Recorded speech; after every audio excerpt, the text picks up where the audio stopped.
हर किसी की जिंदगी में कभी ना कभी नाकामी होती है, लेकिन अक्सर हम नाकामी का असली मतलब समझ नहीं पाते। नाकामी का मतलब ये नहीं कि सब कुछ खत्म, ये तो सिर्फ एक नया मौका होता है दोबारा कोशिश करने का। ये एक लड़के की सच्ची कहानी है जो क्लास 12 में फेल होने के बाद भी अपने मेहनत से आईपीएस बनता है। फिल्म का नाम है 12th फेल। तो चलिए शुरू करते हैं, लेकिन उससे पहले नमस्कार दोस्तों, मैं हूं सैम और ये है नो दी स्टोरी।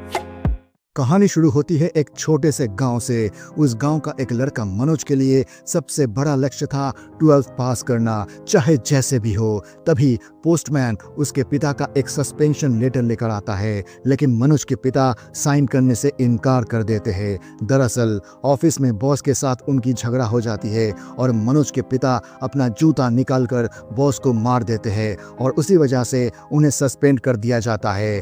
रात को खाने के दौरान पिता फैसला करते हैं कि वो हाई कोर्ट तक जाएंगे और इसके खिलाफ केस लड़ेंगे। अगले दिन जब मनोज एग्जाम देने जाता है तो वहाँ सब स्टूडेंट्स नकल करने लगता है। यहाँ तक कि टीचर बोर्ड पर क्वेश्चंस के आंसर लिख देते हैं ताकि स्टूडेंट्स खुशी से कॉपी कर सके और सब पास हो सके। लेकिन थोड़ी देर बाद डीएसपी दुष्यंत वहाँ आ जाते हैं। सबको लगता है कि इस बार सब फेल होंगे। फिर प्रिंसिपल अपने ऑफिस में डीएसपी को बुलाते हैं और कोशिश करता है कि बात को दबाया जाए, लेकिन डीएसपी नहीं मानता, बल्कि रिश्वत देने के आरोप पर प्रिंसिपल को अरेस्ट कर लेता है और उस साल बहुत सारे बच्चे फेल हो जाता है। दूसरी तरफ मनोज के पिता कोर्ट जाते हैं और उसकी माँ परेशान हो जाती है। अगर मनोज पास होता तो शायद वो कोई छोटी मोटी नौकरी कर सकता था, लेकिन अब सब मुश्किल हो गया है। रात को मनोज और उसका भाई घर लौटकर माँ को पैसा देते हैं और कहते हैं कि अब चिंता मत करो, हम ऑटो रिक्शा चलाकर पैसा कमाएंगे। अगले दिन वो जब ऑटो लेकर निकलते हैं तो एक नेता का कॉन्ट्रैक्टर उसके सारे पैसेंजर्स को भगा देता है। मनोज और उसका भाई ने बातों को मानता नहीं और झगड़े हो जाते हैं। बात इतनी बढ़ जाता है कि मनोज का भाई कॉन्ट्रैक्टर को गुस्से में आकर जूते से पीट देता है। थोड़ा दूर जाने पर पुलिस उन्हें गिरफ्तार कर लेता है। जब पिताजी के खिलाफ गलत बातें कही जाती है तो मनोज चुप नहीं रह पाता, वो पुलिस को धमकी देता है। पुलिस भी उसे मारने का धमकी देता है। घबराकर मनोज डीएसपी दुष्यंत के घर भागता है। मनोज गुस्से में कहता है कि वही डीएसपी एग्जाम में नकल रोकने आए थे, पर आम लोगों पर जुल्म रोकने नहीं आता। डीएसपी तुरंत मनोज को साथ लेकर जाकर थाने में सबको छोड़ने का हुक्म देता है। घर लौटते वक्त मनोज डीएसपी से पूछते हैं, कैसे मैं आप जैसे बन सकता हूँ? डीएसपी कहते हैं, नकल छोड़ दे। ये बात मनोज के दिमाग में गहरी छाप छोड़ देती है। अगले साल जब एग्जाम्स आए तब सब लोग नकल करे या ना करे, मनोज ने फैसला किया कि वो नकल नहीं करेगा और इस बार वो 3rd डिवीजन से पास हो जाता है। कुछ सालों बाद उसकी दादी उसकी पेंशन की सारी रकम उसके हाथ में दे देती है और कहती है, बेटा पैसे की टेंशन बिल्कुल मत लेना, लेकिन एक बात याद रखना, तुझे घर वापस तभी आना है जब तू पुलिस बनकर पुलिस की यूनिफॉर्म पहनकर लौटेगा। अगले दिन मनोज अपने सपनों को पूरा करने के लिए घर से निकल पड़ता है। बस में सफर करते वक्त उसे नींद आ जाती है। जब बस स्टैंड पर रुकती है, कॉन्ट्रैक्टर उसे जगाता है। मनोज नींद से उठकर जैसे ही नीचे उतरता है, उसे अपना बैग गायब मिलता है। कॉन्ट्रैक्टर बताता है कि उसके बैग बगल में जो औरत बैठी थी वो लेकर निकल गई। ये सुनकर मनोज के पैरों के तले जमीन खिसक जाती है, क्योंकि उस बैग में उसकी दादी के दिए हुए सारे पैसे थे। अनजान शहर, अनजान भीड़, मनोज बिल्कुल टूट सा जाता है। अगली सुबह वो एक कोचिंग सेंटर के बाहर बैठकर पूछता है, पर उसे पता चलता है कि अगले 3 साल तक कोचिंग बंद हो चुकी है और डीएसपी की नौकरी के लिए अभी कोई वैकेंसी नहीं है। ये सुनकर उसका हौसला और गिर जाता है। एक दिन भूख से बेहाल होकर वो एक छोटे होटल में चला जाता है और मालिक से कहता है, क्या मैं आपका काम करके कुछ खाना खा सकता हूँ? होटल का मालिक बिना कुछ कहे उसे खाना दे देता है। मनोज पल भर में सब कुछ खाना खा जाता है और फिर मालिक से कहता है, बताइए मैं कौन सा काम करूँ? मालिक कहता है, तुम स्टूडेंट हो, तुमसे काम नहीं करवाऊंगा। ये सुनकर मनोज कहता है, अगर मुझे पहले पता होता तो मैं कभी मुफ्त का खाना नहीं खाता। तभी एक लड़का आकर कहता है, है, चिंता मत करो, मैंने तुम्हारा बिल दे दिया। उस लड़के का नाम था प्रीतम पांडे। पांडे भी डीएसपी के एग्जाम देने आया था। पांडे उसे कहता है तुम घर वापस चले जाओ, लेकिन मनोज सब सच बताकर कह देता है कि उसके लिए वापस जाना मुमकिन नहीं है। कुछ देर बाद पांडे कहता है मैं दिल्ली जा रहा हूँ आईपीएस की कोचिंग के लिए। मनोज हैरान होकर पूछता है आईपीएस क्या होता है? पांडे कहता है आईपीएस तो डीएसपी से भी ऊपर होता है। ये सुनकर मनोज कहता है तो मुझे भी आईपीएस बनना है, मुझे अपने साथ ले चलो। पांडे पहले झिझकता है, फिर बोल पड़ता है ठीक है चलो मेरे साथ। दोनों दिल्ली पहुंच जाते हैं। इतनी भीड़ देखकर मनोज थोड़ा घबरा जाता है। पांडे उसे अपने घर पर रुकने देता है। अगले दिन उनका दोस्त उन्हें गौरी भाई से मिलवाता है। गौरी भाई भी आईपीएस बनने की तैयारी कर रहा होता है। गौरी भाई उन्हें यूपीएससी एग्जाम के बारे में समझाता है। 2 लाख से ज्यादा लोग एग्जाम देते हैं, लेकिन सिर्फ 20 से 30 ही आईपीएस बन पाते हैं। ये सुनकर सबका दिल हिल जाता है। मनोज गौरी भाई से काम के लिए गुहार लगाता है। गौरी भाई उसकी मजबूरी समझकर उसे एक लाइब्रेरी में काम दिलवा देते हैं, जहां उसे बुक्स साफ करनी होती है और टॉयलेट भी क्लीन करना पड़ता है। सैलरी सिर्फ 280 रुपए और एक छोटा सा रूम मिलता है रहने के लिए। दिन भर वो काम करता है और रात भर पढ़ाई। कुछ हफ्तों बाद गौरी भाई का रिजल्ट आता है, लेकिन वो फिर से फेल हो जाता है। ये उनका आखिरी चांस था। गौरी भाई आईपीएस तो नहीं बन पाते, पर एक छोटी सी चाय की दुकान खोलकर स्टूडेंट्स को फ्री ट्यूशन देने लगते हैं। वो कहते हैं मैं आईपीएस नहीं बन सका, लेकिन तुम लोगों में से कोई बनेगा तो वो मेरी जीत होगी। दिन बीतते जाते हैं। मनोज पहली बार यूपीएससी एग्जाम देता है, लेकिन फेल हो जाता है। उसका मन टूट जाता है। तभी गौरी भाई उसे हिम्मत देते हैं। हर फेल के बाद एक नया चांस होता है। मनोज फिर से काम और पढ़ाई में लग जाता है। 1 साल बाद एग्जाम दोबारा होता है। इस बार पांडे फिर से फेल होता है, लेकिन मनोज पास कर जाता है। गौरी भाई और पांडे दोनों खुशी से झूम उठते हैं। अब आता है रिटन एग्जाम का स्टेज। मनोज एक नए कोचिंग सेंटर में एडमिशन लेने जाता है। फीस थी 1200 रुपए, लेकिन उसके पास सिर्फ 680 होते हैं। वो सेंटर वाले से कहता है बाकी पैसे मैं धीरे धीरे चुका दूंगा और आपके ऑफिस के हर काम में मदद भी करूंगा। उस लड़की ने मनोज से कहा अगर तुम्हारा मन है तो तुम हमारे यहाँ फोटोग्राफी का काम करो। थोड़ी देर में एक लड़की अपने पिता के साथ कोचिंग सेंटर में भर्ती होने आती है। कोचिंग सेंटर की लड़की तुरंत उनके सामने सेंटर की तारीफ करने लगती है। तब मनोज एक तस्वीर दिखाकर कहता है ये दीप मोहन है और वो यहाँ कोचिंग नहीं लेता था, मैं खुद इसे जानता हूँ। कोचिंग सेंटर वाली लड़की मनोज को साइड के एक रूम में बुलाकर बताती है हमने दीप मोहन को 1.5 लाख रुपए दिए थे ताकि वो कहे कि उसने हमारे यहाँ पढ़ाई किया। अगर तुम टॉपर बनोगे तो तुम्हें भी पैसा मिलेगा। लेकिन मनोज सब कुछ सच बता देता है। ये सुनकर लड़की का इरादा ही टूट जाता है। उसका नाम श्रद्धा जोशी होता है और वो कोचिंग में एनरोल नहीं करती। धीरे धीरे मनोज श्रद्धा और उसके पिता से परिचित हो जाता है। वो बताता है कि वो एक लाइब्रेरी में काम करता है। एक दिन मनोज लाइब्रेरी में इंजीनियरिंग की एक किताब पढ़ रहा था, तभी श्रद्धा वहां आ जाती है। श्रद्धा सोचती है कि मनोज शायद इंजीनियरिंग का स्टूडेंट है। दोनों अपने अपने घर परिवार की बातें करने लगते हैं। तब श्रद्धा को पता चलता है कि मनोज यहाँ काम करता है, स्टूडेंट नहीं। श्रद्धा जिस कोचिंग में एडमिशन लेती है, मनोज भी वहीं ज्वाइन कर लेता है। शाम को गौरी भैया की चाय की दुकान पर सब बातें करते हैं। एक मौके पर मनोज श्रद्धा से गाना गाने के लिए कहता है। श्रद्धा प्यारा सा गाना सुनाती है और इस तरह उनकी दोस्ती और नजदीक होती है। अगले दिन लाइब्रेरियन मनोज से पूछती है कि पुराने पेपर्स बेचकर जो पैसे मिले वो इतने कम क्यों दिए। मनोज सच बताता है कि जितना मिला उतना दे दिए। तब लाइब्रेरियन उसे बुरा भला बोलता है। ये सुनकर मनोज का खून खौल उठता है, लेकिन बिना कुछ बोले वो चुपचाप सब कुछ छोड़कर निकल जाता है। काम खोने के बाद मनोज कुछ दिन गायब हो जाता है। प्रीतम पांडे उसे ढूंढते हुए देखता है कि मनोज एक छोटे से कमरे में आटा पीसने की काम कर रहा है। दिन दिन भर आटा पीसता है और रात में पढ़ाई करता है। पांडे मनोज से कहता है कि वो अपने साथ घर चले, लेकिन मनोज मना कर देता है। रिटन एग्जाम का दिन आता है। मनोज ने एग्जाम बहुत अच्छे से दिया। एग्जाम के बाद उसने नोबेल नाम के एक स्टूडेंट से बात की, जो कहने लगा कि एग्जाम बहुत अच्छा था, खासकर टेररिज्म का टॉपिक आया और उसने उस पर ज़बरदस्त लिखा।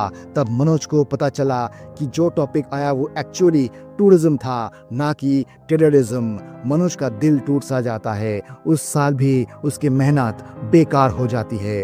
अगली सुबह मनोज श्रद्धा के घर पहुंचता है। श्रद्धा घर पे नहीं होती। केयरटेकर फोन पर श्रद्धा से बात करवाता है। मनोज दिल से कहता है, मैं तुमसे प्यार करता हूँ, तुम बस एक बार कह दो आई लव यू, मैं दुनिया उलट पुलट कर दूंगा। श्रद्धा मना कर देती है। दिल टूट चुका मनोज वापस जाने का फैसला करता है, पर वो दिल्ली ना जाकर सीधा अपने गांव लौट आता है। गांव पहुंचते ही उसे पता चलता है कि उसकी दादी अब इस दुनिया में नहीं रही। ये खबर उसे और उसके पिता से छुपाई गई थी, क्योंकि दादी चाहती थी कि वो दोनों उसकी मौत से परेशान ना हो। जब मनोज को सच मालूम पड़ता है तो वो बहुत उदास हो जाता है। माँ उसको तसल्ली देती है, दोनों मिलकर रो पड़ते हैं। फिर मनोज फिर से दिल्ली लौट आता है और अपनी मेहनत तेज कर देता है। पढ़ाई के साथ साथ वो घर को भी पैसे भेजने लगता है। मनोज अपना रूटीन और भी कठिन बना लेता है। एक दिन कोचिंग क्लास में श्रद्धा वापस आती है। क्लास के बाद वो मनोज के पास जाकर सॉरी बोलती है। वो कहती है कि जब तुम अचानक घर चले गए थे तो मुझे समझ ही नहीं आया था कि मैं क्या कहूँ। मनोज उसे रोक देता है और कहता है, अभी बातें करने का वक्त नहीं है, प्रीलिम्स के बाद ही सब होगा। फिर शुरू होता है मनोज का पूरे दम से पढ़ना। प्रीलिम्स एग्जाम आता है और इस बार भी वो अच्छे मार्क्स से पास कर जाता है। ये खबर सुनकर श्रद्धा उसके पास पहुंचती है। उसके मेहनत देखकर वो हैरान रह जाती है। श्रद्धा मदद करना चाहती है, पर मनोज मना कर देता है। कुछ दिन बाद उसका रिटन एग्जाम होता है और जब रिजल्ट आता है फिर से फेल। ये उसकी तीसरी हार होती है। शाम को गौरी भैया के चाय के स्टॉल पर मनोज और श्रद्धा बैठे होते हैं। तभी पांडे आ जाता है। वो कहने लगता है, अगर श्रद्धा से तुम्हारी मुलाकात नहीं होती तो आज तुम शायद पास हो जाते। हर लड़की एक दिन छोड़कर चली जाती है, लूजर के साथ कोई नहीं टिकता। ये बातें सुनकर श्रद्धा रोती हुई वहां से निकल जाती है। मनोज दौड़कर उसे रोकता है। श्रद्धा कहती है, तुमने ही कहा था कि अगर मैं तुमसे आई लव यू कहूं तो तुम दुनिया उलट पुलट कर दोगे। अब अपना प्यार साबित करो, आईपीएस बनकर दिखाना। मनोज भागते हुए दीप मोहन के घर जाता है और अपनी परेशानी बताता है। प्रीलिम्स तो निकाल लेता हूँ, पर रिटन में कभी पास नहीं हो पाता। दीप मोहन उसे एक कागज देता है और कहता है, 8 मिनट में तुम अपने बारे में 200 शब्द लिखो। मनोज सोचता है आसान होगा, पर सिर्फ 80 से 90 शब्द ही लिख पाता है। दीप मोहन समझाता है, जब तुम अपने बारे में ही कुछ नहीं लिख पाते तो इंटरनेशनल टॉपिक्स के बारे में कैसे लिखोगे? तुम्हें अभी और मेहनत करनी पड़ेगी। ये सुनकर मनोज का मन टूट जाता है। वो गौरी भैया की दुकान पर जाता है। गौरी भैया भी उसे डांट देते हैं, दिन भर चक्की पीस कर तू जिंदगी भर क्या करेगा? आज से तुम मेरे घर शिफ्ट हो जा, मैं तुम्हारे घर पैसे भेजने का जिम्मा लेता हूँ। मजबूरी में मनोज मान जाता है। अगली सुबह श्रद्धा उससे मिलने आती है। अपनी घड़ी उसे देते हुए कहती है, ये मेरे पापा ने दिया था, इससे वक्त देखकर दिन के 16 घंटे बस पढ़ाई में लगा देना। मनोज और भी लगन से तैयारी शुरू कर देता है। काम का बोझ कम हो जाता है और पढ़ने के लिए और ज्यादा वक्त मिलता है। कुछ ही दिनों बाद श्रद्धा अपना रिटन एग्जाम देने चली जाती है। गौरी भैया खुशखबरी लाते हैं, श्रद्धा एग्जाम क्लियर कर गई और अगले महीने उसका वाइवा है। समय आगे बढ़ता है। एक रात बिजली चली जाती है तो मनोज स्ट्रीट लाइट के नीचे बैठकर पढ़ने लगता है। तभी उसका एक दोस्त भाग कर आता है और कहता है, श्रद्धा का फोन आया है। श्रद्धा कॉल पर खुशखबरी देती है, उसने वाइवा भी क्लियर कर लिया है और अब वो डेप्यूटी कलेक्टर बन गई है। ये सुनकर मनोज, गौरी भैया और सभी खुशी से झूम उठते हैं। मनोज भी और ज्यादा मेहनत से तैयारी करता है। Finally Manoj written exam clear कर लेता है। थोड़ी देर बाद मनोज टेलीफोन से अपनी माँ को खुशखबरी देता है। फिर श्रद्धा को फोन करता है, लेकिन उसकी माँ झूठ बोलती है कि वो घर पर नहीं है। असल में श्रद्धा घर में ही होती है। शाम को श्रद्धा खुद कॉल करती है और कहती है, मैं तुम्हारे इंटरव्यू में नहीं आ पाऊंगी, पापा नहीं चाहते मैं जाऊं। इधर मनोज को खबर मिलती है कि पांडे को पुलिस ने अरेस्ट कर लिया है। वो तुरंत थाना पहुंचता है। पता चलता है कि पांडे रास्ते पर खुले आम दारू पीकर चिल्लाने और गाली देने लगा था, इसीलिए उसे पकड़ लिया गया। पुलिस उससे 3000 रुपया फाइन के नाम पर ले चुकी थी और कहता है कि अगर 2000 और नहीं दिया तो नहीं छोड़ेगा।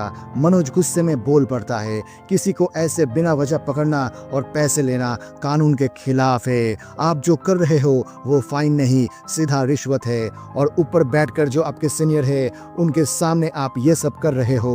आज मेरा रिटर्न क्लियर हुआ है, कल वाइवा के बाद में आईपीएस बन गया तो सबसे पहले आपको ही सस्पेंड करूंगा। ये सुनकर पुलिस घबरा जाती है। सीनियर ऑफिसर तुरंत ऑर्डर देता है, पांडे को रिलीज करो और सारे पैसे वापस करो। बाहर आकर मनोज जब पांडे का फोन चेक करता है तो उसे पता चलता है कि श्रद्धा के पापा को फोन करके वही गलत सलत बोला था। पांडे रोकर माफी मांगता है, पर मनोज उसे कुछ कहे बिना छोड़कर निकल जाता है। समय बीतता है और मनोज का वाइवा एग्जाम आ जाता है। एग्जाम से पहले श्रद्धा उससे मिलती है और इंटरव्यू के लिए अच्छे से तैयार करती है। फिर दोनों पांडे के घर जाते हैं उसका शुक्रिया अदा करने, क्योंकि अगर पांडे ना होता तो मनोज दिल्ली आता ही नहीं। वहां पांडे श्रद्धा से माफी मांगता है, मैं ही था जिसने तुम्हारे पापा को गलत फोन किया। श्रद्धा हल्का सा मुस्कुरा कर कहती है, तुम झूठ भी इतने अच्छे से बोल लेते हो कि तुम्हें रिपोर्टर बनना चाहिए। फिर दोनों इंटरव्यू सेंटर पहुंचते हैं। गेट पर श्रद्धा एक चिट्ठी मनोज को देती है और खुद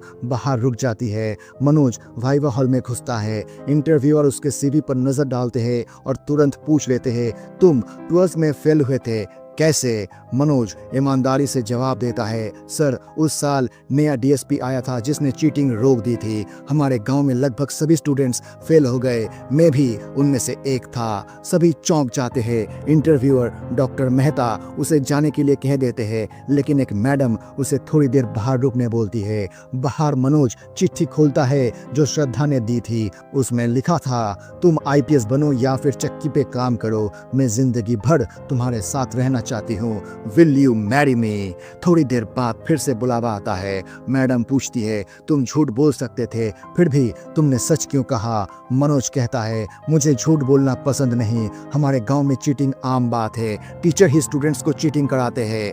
बोर्ड के एक मेंबर कहते हैं, लगता है तुम गलत जगह आ गए हो। डॉक्टर मेहता भी बोलते हैं, तुम इस पोस्ट के लिए फिट नहीं लगते। मनोज तुरंत जवाब देता है, मैं बिल्कुल फिट हूँ सर, क्योंकि मैंने जिंदगी की असली मुश्किलें देखी है जो शायद टॉपर स्टूडेंट्स ने कभी महसूस भी नहीं की होंगी। मैडम कहती है, अगर तुम सिलेक्ट ना हुए तो क्या करोगे? मनोज कहता है, मेरा लक्ष्य सिर्फ आईपीएस बनना नहीं है, मेरा सपना देश की समस्याओं को दूर करना है। अगर मैं फेल हो गया तो गांव वापस जाकर टीचर बनूंगा और बच्चों को सिखाऊंगा कि बिना चीटिंग के भी जीवन को जिया जा सकता है। बोर्ड चुप हो जाता है और मनोज को बाहर भेज दिया जाता है। 1.5 महीने के बाद यूपीएससी रिजल्ट आने वाला होता है। मनोज डर के मारे जाना नहीं चाहता, लेकिन श्रद्धा उसे खींच कर ले जाती है। रिजल्ट डिस्प्ले होता है। मनोज पहले देखने से इनकार करता है तो श्रद्धा जाकर उसका रिजल्ट चेक करती है। पता चलता है कि वाइवा के दौरान बोर्ड मेंबर्स उसे पसंद कर बैठते हैं। एक ने तो कहा था कि अगर ऐसे कैंडिडेट्स को सिलेक्ट नहीं करेंगे तो एग्जाम लेना ही बेकार है। यानी मनोज वाइवा में भी पास हो गया था। श्रद्धा उसे इशारा करती है। मनोज की आंखों से आंसू बहने लगते हैं। वो जमीन पर बैठ जाता है। श्रद्धा उसके पास आकर उसे गले लगाती है और दोनों रो पड़ते हैं। तभी वहां गौरी भैया, पांडे और तुतुल आ जाते हैं। सभी खुशी से झूम उठते हैं और पांडे, जो अब सच में रिपोर्टर बन गया था, पूरे पल को अपने कैमरे में कैप्चर कर रहा था। मनोज घर फोन लगाता है। उसका भाई तुरंत फोन उठाकर माँ से बात करवाता है। माँ की आवाज सुनते ही मनोज की आंखों में आंसू आ जाते जाते हैं तभी वहाँ उसके पापा आते हैं और मुस्कुराते हुए कहते हैं, बेटा तू अब आईपीएस बन गया है ना। मनोज की माँ खुशी से फूल जाती है। तभी वहाँ कोचिंग सेंटर की एक लड़की आती है, उसके हाथ में 1.5 लाख रुपए होते हैं। लड़की कहती है, कैमरा के सामने कहना कि तुमने हमारे कोचिंग सेंटर से पढ़ाई की थी। मनोज शांत होकर कहता है, लगता है आप मुझे पहचान नहीं पाई। जैसे ही लड़की को बात समझ में आती है वो पैसे लेकर चुपचाप वहाँ से निकल जाती है। 1 साल बीत जाता है। एक दिन मनोज एक नए थाने में जाता है। जैसे ही वो अंदर कदम रखता है सब पुलिस उसे सैल्यूट करता है। दरअसल वो डीएसपी दुष्यंत सर से मिलने आया होता है। मनोज उन्हें पैर छूकर प्रणाम करता है, लेकिन दुष्यंत सर पहले पहचान नहीं पाते। तब मनोज हल्का सा मुस्कुरा के कहता है, सर मैंने चीटिंग करना छोड़ दिया। ये सुनते ही डीएसपी दुष्यंत सर सब कुछ समझ जाते हैं। उनकी आंखें भर आती है और वो खुशी और सम्मान के साथ मनोज को गले लगा लेते हैं और फिर ये फिल्म यहीं समाप्त हो जाती है। तो दोस्तों, अगर आपको ये कहानी पसंद आई हो तो वीडियो को लाइक करें, अपने दोस्तों के साथ शेयर करें और ऐसे ही और मूवी एक्सप्लेनेशंस के लिए हमारे channel know the story Hindi को सब्सक्राइब करना ना भूलें। आपका एक सब्सक्राइब हमें और कहानियां सुनाने के लिए प्रेरित करता है। मिलते हैं अगले वीडियो में एक और दिल छू लेने वाली कहानी के साथ। तब तक के लिए अपना ख्याल रखिए। धन्यवाद।